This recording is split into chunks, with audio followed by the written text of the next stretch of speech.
In a vibrant village in West Africa, the sun rose over the horizon, casting golden hues on the red earth. The air was filled with the sounds of the bustling market as traders set up their stalls, displaying vibrant textiles, intricate pottery, and colorful beads. Amidst this lively atmosphere, a young boy named Kofi, no older than 12, stood eagerly at the workshop of Elder Kwame, the village's renowned artisan. Kofi had been apprenticing with Elder Kwame for 2 seasons now, learning the ancient craft of weaving. The elder's workshop was a sacred space filled with handmade tools, wooden looms, spindles, and baskets brimming with vibrant threads. Each item carried the weight of knowledge passed down through generations. Elder Kwame, with his weathered hands and wise eyes, embodied the essence of education in their culture: hands-on learning, mentorship, and communal sharing of skills. Today, we will weave a story into our cloth, Elder Kwame instructed, guiding Kofi's hands to the loom. Every thread has meaning, every pattern tells our history. Kofi watched as the elder deftly maneuvered the threads, his movements rhythmic and deliberate. The young apprentice mimicked him, feeling the rough texture of the fibers against his skin. The process was not merely about creating fabric, it was about understanding the legacy of their ancestors and the values that wove their community together. As the day progressed, villagers gathered around, sharing tales of their heritage, music, and dance, transforming the market into a living classroom. Education, in this context, was not confined to books or classrooms, it was alive, vibrant, and embedded in the daily life of the community. Centuries later, in the heart of Timbuktu, a city pulsating with intellectual fervor, scholars dressed in flowing robes congregated outside the Grand Mosque. It was a sunny afternoon, and the air was thick with the scent of parchment and ink as scrolls and books lay scattered around them. This city was known as a beacon of knowledge, a center of learning that attracted minds from across the continent and beyond. Among the scholars was Amina, a passionate young woman with an insatiable curiosity. She leaned against a stone pillar, engrossed in a discussion about astronomy with her peers. "The stars tell us stories," she proclaimed, gesturing to the sky, "and through our studies, we can learn to navigate both land and sea." The scholars debated fiercely, their voices rising and falling like the tide. They spoke of mathematics, philosophy, and medicine, their words weaving a tapestry of knowledge that transcended borders. Amina cherished these discussions, where ideas flourished, and every voice was valued. The atmosphere was electric, each scholar a thread in the grand tapestry of education that Timbuktu represented. As the sun dipped below the horizon, the gathering moved indoors, lighting oil lamps that flickered against the stone walls. The night was filled with the sound of quills scratching on parchment, as knowledge continued to flow like the river that nourished their land.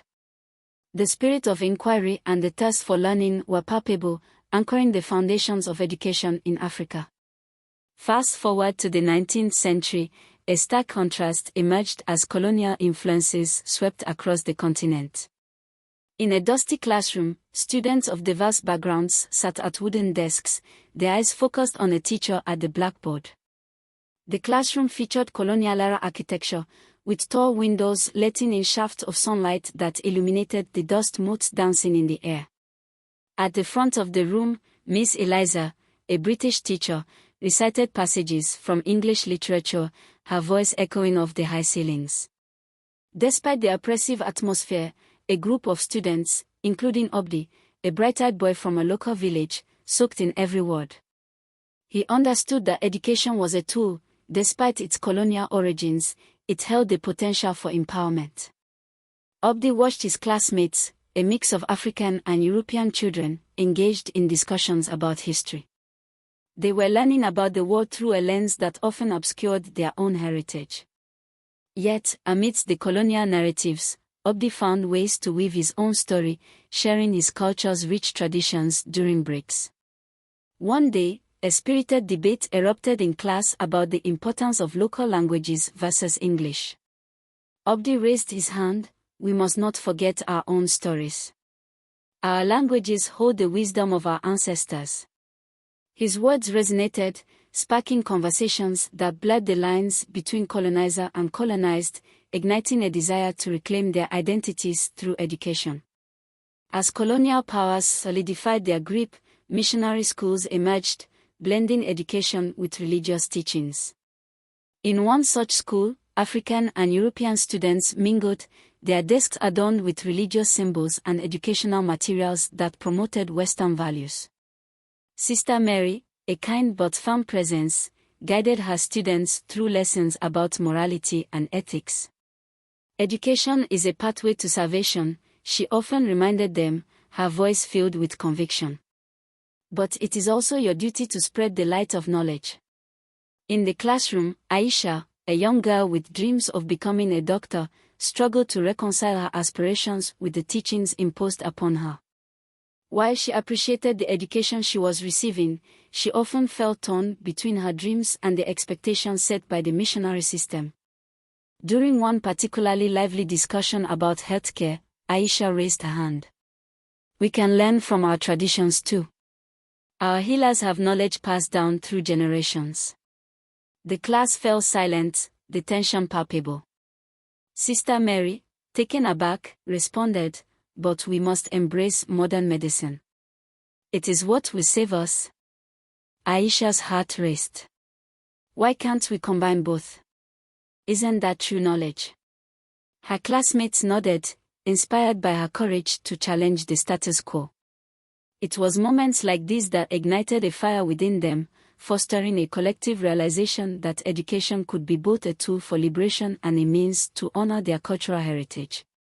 As the struggle for independence intensified across Africa in the mid-20th century, classrooms became hotbeds of activism. In a vibrant school adorned with posters of liberation movements, a group of young African activists gathered to discuss the significance of education in their fight for freedom. Chinua, a passionate speaker, stood at the front, her voice ringing with determination. Education is our weapon against oppression.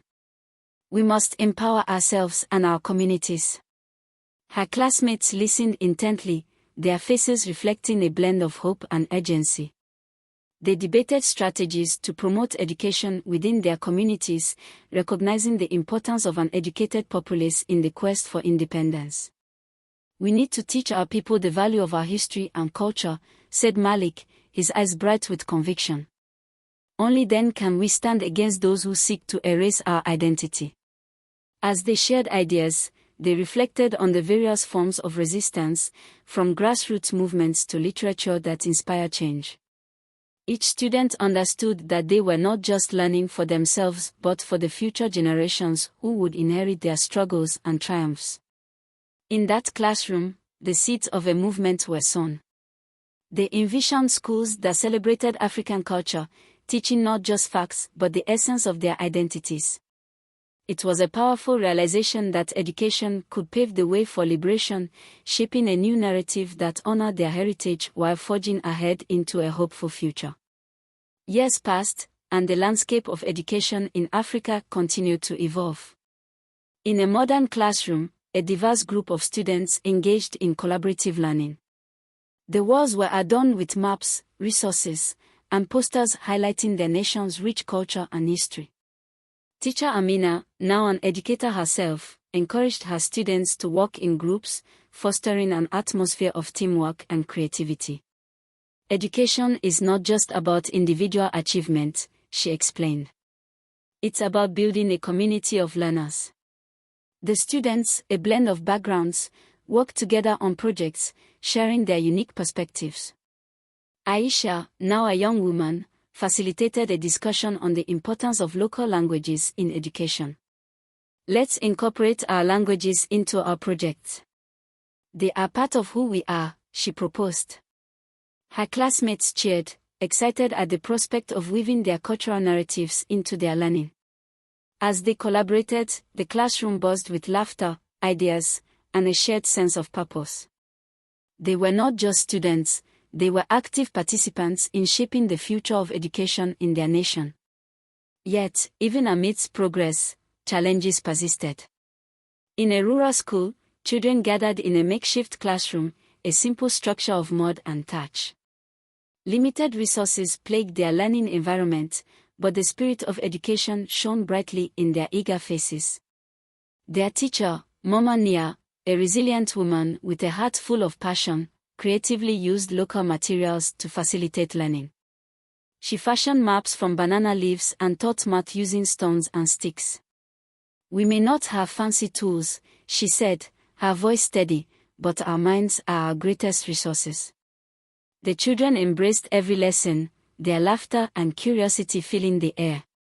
They understood that education was a privilege, and they were determined to make the most of it. As they gathered around Mama Nia, she encouraged them to share their dreams. "I want to be a doctor," exclaimed little Amora, her eyes sparkling with hope.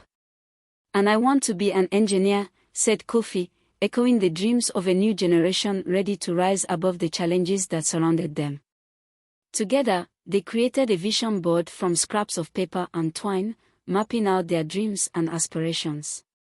It was a small act, but in that humble classroom, they were crafting a future filled with promise.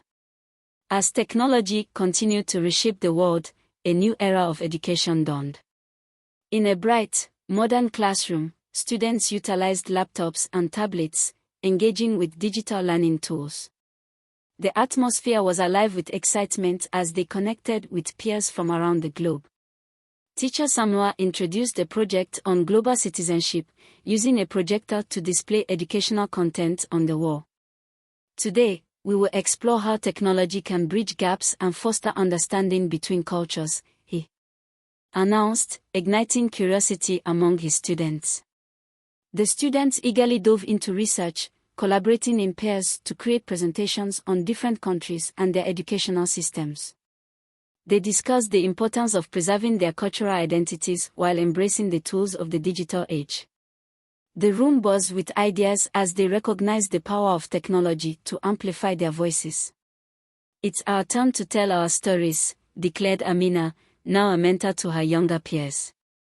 "We can use these tools to share our culture with the world."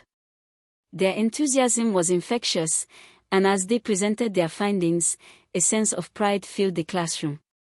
Education was evolving, becoming a platform for their stories to be heard, fostering a sense of belonging in a rapidly changing world. Education in Africa was not solely the responsibility of schools, it was a community endeavor.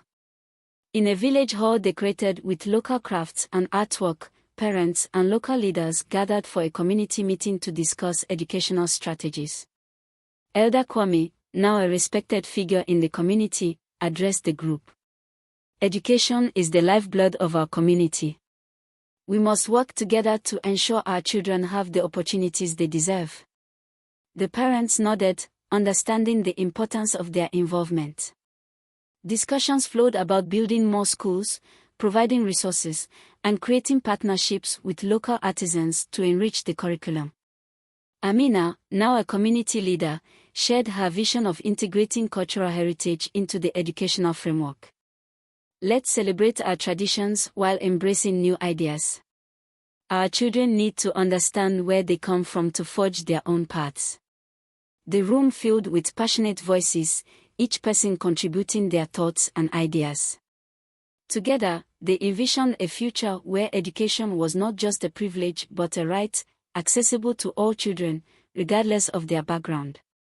As the community thrived, innovative education took root. In a dual-language classroom, students learned in both their native language and a second language. Colorful educational posters reflected their cultural diversity, celebrating their heritage while promoting inclusivity. Teacher Fatima guided her students through lessons, incorporating local stories and legends into the curriculum. "Language is a bridge," she explained. "It connects us to our past and opens doors to the future." The students eagerly participated, sharing their own stories in their native tongue while learning the nuances of the second language. They understood the value of bilingual education, recognizing it as a tool for unity and empowerment. One day, a student named Kofi stood up, his heart pounding with excitement. "Can we create a book of our stories?" he asked. "A collection that showcases our culture." His classmates cheered, rallying around the idea. Under Fatima's guidance, they began working on the project, weaving their stories together into a beautiful tapestry that reflected their shared experiences. It was a celebration of their identities and a testament to the power of education to inspire creativity and collaboration. As the sun set on a new era, a hopeful scene unfolded on a university campus. Young adults celebrated their graduation in caps and gowns, beaming with pride against a backdrop of their institution, symbolizing progress and opportunity. Amina stood among her peers, her heart swelling with joy. They had overcome challenges, embraced their identities, and used education as a catalyst for change. She addressed the crowd, her voice strong and clear. Today, we celebrate not just our achievements, but the spirit of resilience that defines us. We are the torchbearers of our heritage and the architects of our future. Cheers erupted as her classmates raised their arms in solidarity, recognizing the journey they had traveled together. Each graduate carried with them the knowledge, wisdom, and stories of their ancestors, ready to forge new paths and create a brighter future. In that moment, they understood that education was not just a destination, it was a journey, a tapestry woven from the threads of their past, present, and future. Together, they would continue to redefine education in Africa, ensuring that it remained a vibrant, inclusive, and transformative force for generations to come. The story of education in Africa is a testament to resilience, innovation, and the enduring power of knowledge. From the indigenous teachings of elders to the modern classrooms embracing technology, education continues to evolve, rooted in the rich tapestry of Africa's diverse cultures and histories. As the journey unfolds, the potential for growth, empowerment, and unity remains boundless.